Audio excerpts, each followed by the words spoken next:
O voo da Gol cair exatamente onde o Legacy perdera parte de sua asa. Não podia ser uma coincidência.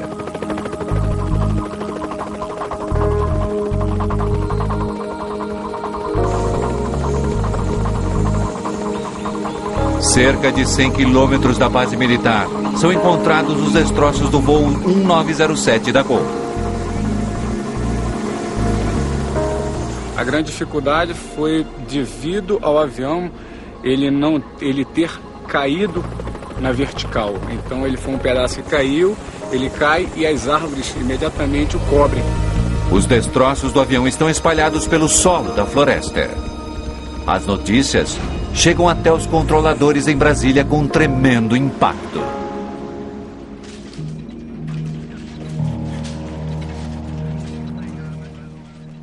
Eles perceberam que o que de pior poderia acontecer no controle de tráfego aconteceu. As pessoas estavam chorando, muitas tiveram que ser levadas para fora da sala, as coisas estavam fora de controle. Nos próximos dias, tropas se movimentam até o local do acidente da Gol. A floresta fechada dificulta seu avanço. Um heliporto improvisado é aberto na floresta. Está ficando cada vez mais claro que não houve sobreviventes. 154 pessoas morreram até aquele dia. Aquele havia sido o pior acidente na história da aviação brasileira. O que havia acontecido nos céus da Amazônia? Os investigadores têm um trabalho descomunal à frente. O coronel Rufino Ferreira é o encarregado da investigação do acidente da Gol. O investigador ele sempre tem que ter a mente aberta e ele não pode partir de ideias preconcebidas. Quando nós chegamos no local do acidente, a única incerteza que nós tínhamos é que nós tínhamos encontrado aquela aeronave que estava desaparecida. Os destroços do jato da Gol estão espalhados por mais de 2 quilômetros. Tomando este fato como base, os investigadores concluem que o avião fora destruído antes de se chocar contra o solo. Praticamente não houve dano após a queda, após o choque, decorrente do choque com o solo, uma vez que a aeronave se desfragmentou durante a queda.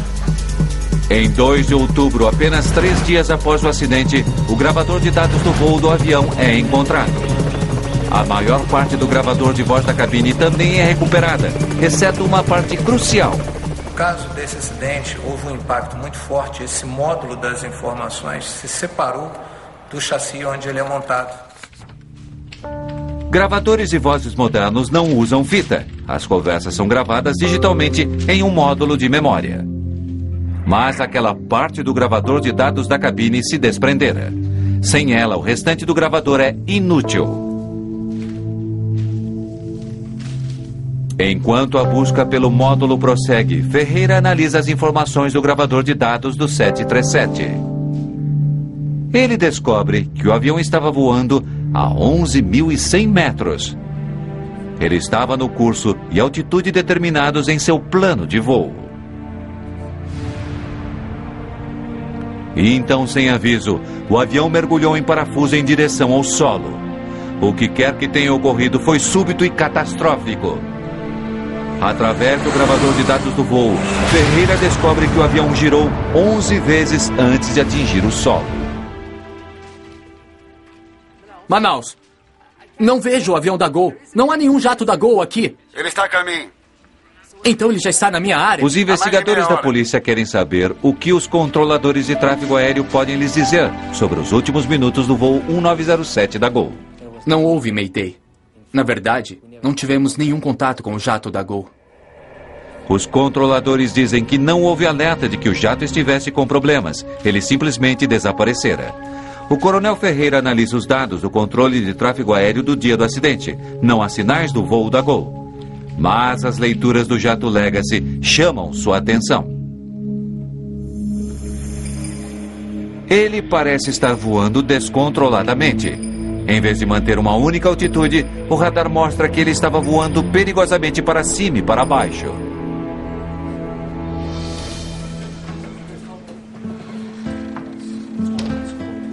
Talvez os pilotos do jato particular estivessem testando seu novo avião, subindo e descendo rapidamente.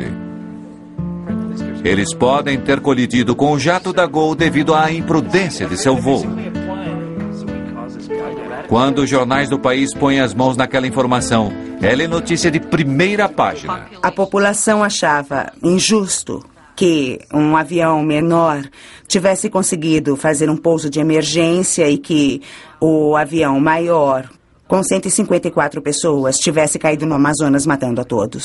Nem Lepore e nem Paladino são acusados oficialmente, mas ficam confinados em um quarto de hotel no Brasil durante o andamento da investigação.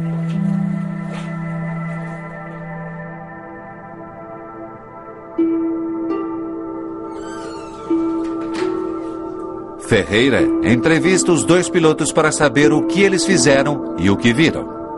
Ouça, estávamos indo para noroeste em rota para Manaus a 11.100 metros. E estávamos tentando fazer contato com o controle de Brasília quando... Vocês estavam mudando de altitude? Não. Eu estava no avião. Se o avião estivesse voando de forma errática ou fazendo acrobacias ou o que fosse, creio que eu teria uma história muito boa para o The New York Times.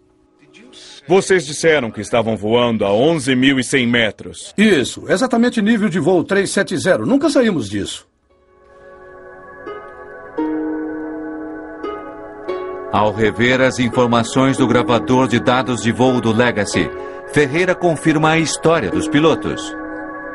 Embora o radar em terra mostre o Legacy voando descontroladamente, os dados do avião mostram que ele não mudara de altitude.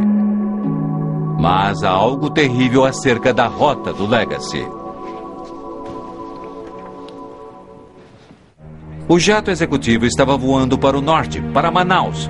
O avião da Gol voava para o sul, vindo de Manaus.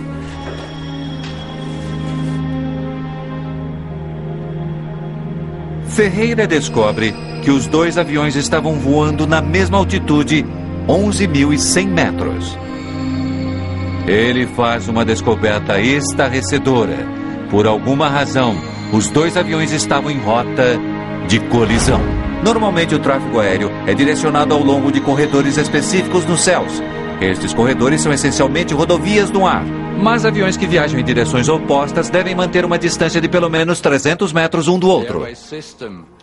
O sistema de aerovias, por exemplo, entre Brasília e Manaus, é bastante simples.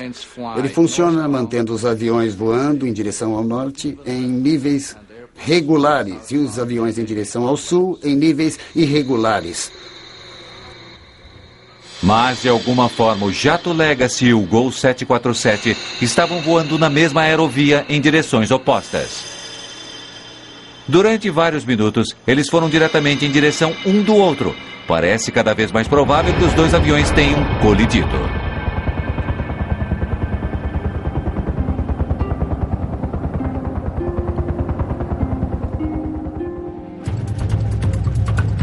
A equipe trabalhando no local do acidente encontra provas dessa inacreditável teoria. A asa esquerda do avião da Gol é recuperada. Os investigadores descobrem que mais ou menos na metade, a asa está nitidamente cortada de fora a fora. Nenhum dos outros destroços está cortado dessa forma.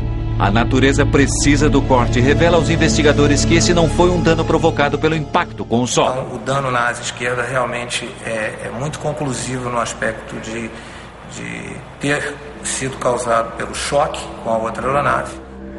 A asa seriamente danificada teria levado o 737 a um mergulho em espiral. Os pilotos não teriam tido como controlar isso. O súbito movimento em espiral teria desintegrado o avião. Esse é o motivo para os destroços estarem espalhados por uma área tão grande. Na asa danificada do Legacy, Ferreira encontra a prova mais conclusiva de que houver uma colisão. Foram encontradas marcas muito pequenas de uma tinta que poderia ser considerada como da cor da aeronave, da Gol. Juntos, os aviões tinham uma velocidade combinada de 1.600 km por hora. Naquela velocidade, a extremidade da asa do pequeno jato cortara facilmente o 737. Agora o Coronel Ferreira compreende o que provocou a queda do jato da Gol, mas ele não sabe o porquê. Como os dois jatos ficaram no mesmo espaço aéreo sem que ninguém notasse. Voltaremos a seguir com Desastre.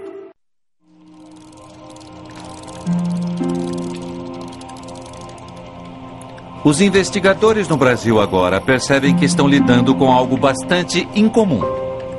Uma colisão no ar é um caso raro na aviação e não deveria ter ocorrido com dois jatos bastante novos e modernos. A situação fica ainda mais complicada quando os investigadores analisam um documento crítico, o plano de voo do Legacy.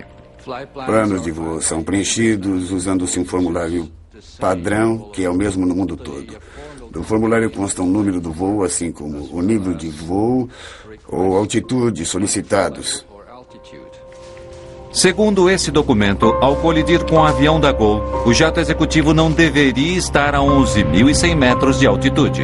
O plano de voo do Legacy determinava que o jato voaria a 11.100 metros somente até chegar a Brasília, e então desceria para 10.800 metros. Mas a colisão ocorrera a 850 quilômetros a noroeste de Brasília, bem além do ponto no qual o Legacy deveria ter descido. Por que o Legacy não havia seguido seu plano de voo? O plano de voo determinava que vocês deveriam ter descido para 360 em Brasília. Por que não fizeram isso? Isso não nos foi dito. Antes de decolarmos, fomos liberados a 370 até Manaus. Foi o que fizemos, senhor. Não sei de onde recebeu essa informação. Nós seguimos as normas. Não nos disseram para descer e não descemos.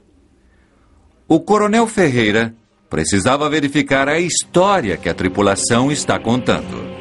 Ele quer saber exatamente o que os controladores disseram quando eles decolaram de São José dos Campos.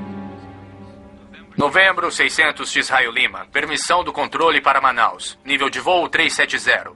A última instrução para o Legacy foi para que ele voasse até Manaus a 11.100 metros. Os pilotos seguiram aquelas instruções, ainda que fossem diferentes das de seu plano de voo. O controle de tráfego aéreo sempre pode desviar o plano de voo de uma aeronave por ter melhor conhecimento da situação real do tráfego. Deixando Manaus, o jato da Gol também foi liberado para voar a 11.100 metros. Controladores em extremidades opostas do país atribuíram a dois aviões a mesma altitude de voo. No momento que nós tivemos a certeza de que ambas aeronaves estavam voando no mesmo nível 370, nós descobrimos que haveria muita coisa a ser averiguada também da parte do controle de tráfego aéreo. Ferreira volta sua atenção para as conversas entre os controladores em Brasília e o jato Legacy. O gravador de voz da cabine do Legacy fornece aos investigadores detalhes surpreendentes do que aconteceu no jato particular. O novíssimo jato Legacy tem um gravador de primeira linha que registra 2 horas de conversa. O CVR para nós realmente foi talvez a peça mais importante para colher todos os dados que levaram a esse acidente. Novembro 600. Faltando 10 minutos para as 4 horas, a tripulação recebe ordens para mudar a frequência do rádio e entrar em contato com o controlador que monitora seu voo. Mude a frequência para 12505, senhor. Desculpe, 12505, bom dia. Bom dia. Nesse ponto, o jato Legacy está se aproximando de Brasília, mas a tripulação não recebe quaisquer instruções relativas à sua altitude. Brasília, novembro 600, X-Raio Lima, nível 370, boa tarde. Novembro 600, X-Raio Lima. Quando o Legacy estava sobrevoando Brasília no nível de voo 370, na verdade ele deveria estar descendo para 360 segundo seu plano de voo.